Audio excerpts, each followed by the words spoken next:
تمہاری بود و باش کے تمام علاقوں کے شہر ویران ہوں گے اور اونچے مقام اجاڑے جائیں گے تاکہ تمہاری قربان گاہیں خراب اور ویران ہوں۔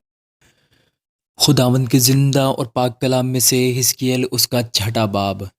اور خداوند کا کلام مجھ پر نازل ہوا کہ اے آدم زاد، اسرائیل کے پہاڑوں کی طرف منہ کر کے ان کے خلاف نبوت کر، اور یوں کہہ کہ اے اسرائیل کے پہاڑوں، خداوند کا کلام سنو۔ خداوند خدا پہاڑوں اور ٹیلوں کو اور نہروں اور وادیوں کو یوں فرماتا ہے کہ دیکھو، میں ہی تم پر تلوار چلاؤں گا اور تمہارے اونچے مقاموں کو غارت کروں گا، اور تمہاری قربان گاہیں اجڑ جائیں گی اور تمہاری سورج کی مورتیں توڑ ڈالی جائیں گی، اور میں تمہارے مقتولوں کو تمہارے بتوں کے آگے ڈال دوں گا اور بنی اسرائیل کی لاشیں ان کے بتوں کے آگے پھینک دوں گا۔ میں تمہاری ہڈیوں کو تمہاری قربان گاہوں کے گردا گرد پراگندہ کروں گا۔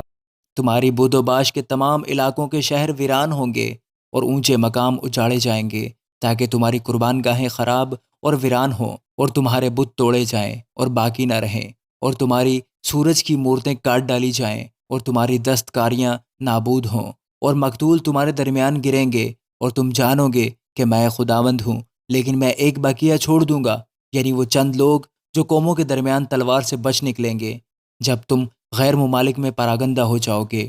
اور جو تم میں سے بچ رہیں گے ان قوموں کے درمیان جہاں جہاں وہ اسیر ہو کر جائیں گے مجھ کو یاد کریں گے، جب میں ان کے بے وفا دلوں کو جو مجھ سے دور ہوئے اور ان کی آنکھوں کو جو بتوں کی پیروی میں برگشتہ ہوئیں شکستہ کروں گا، اور وہ آپ اپنی تمام بدعمالی کے سبب سے جو انہوں نے اپنے تمام گھنونے کاموں میں کی اپنی ہی نظر میں نفرتی ٹھہریں گے۔ تب وہ جانیں گے کہ میں خداوند ہوں، اور میں نے یوں ہی نہیں فرمایا تھا کہ میں ان پر یہ بلا لاؤں گا۔ خداوند خدا یوں فرماتا ہے کہ ہاتھ پر ہاتھ مار اور پاؤں زمین پر پٹک کر کہہ کہ بنی اسرائیل کے تمام گھنونے کاموں پر افسوس، کیونکہ وہ تلوار اور کال اور وبا سے ہلاک ہوں گے۔ جو دور ہے وہ وبا سے مرے گا، اور جو نزدیک ہے تلوار سے قتل کیا جائے گا، اور جو باقی رہے اور محصور ہو وہ کال سے مرے گا، اور میں ان پر اپنے قہر کو یوں پورا کروں گا۔ اور جب ان کے مقتول ہر اونچے ٹیلے پر اور پہاڑوں کی سب چوٹیوں پر اور ہر ایک ہرے درخت اور گھنے بلوط کے نیچے، ہر جگہ جہاں وہ اپنے سب بتوں کے لیے خوشبو جلاتے تھے، ان کے بتوں کے پاس ان کی قربان گاہوں کی چاروں طرف پڑے ہوئے ہوں گے، تب وہ پہچانیں گے کہ خداوند میں ہوں، اور میں ان پر ہاتھ چلاؤں گا اور بیابان سے دبلا تک ان کے ملک کی سب بستیاں ویران اور سنسان کروں گا۔ تب وہ پہچانیں گے کہ میں خداوند ہوں۔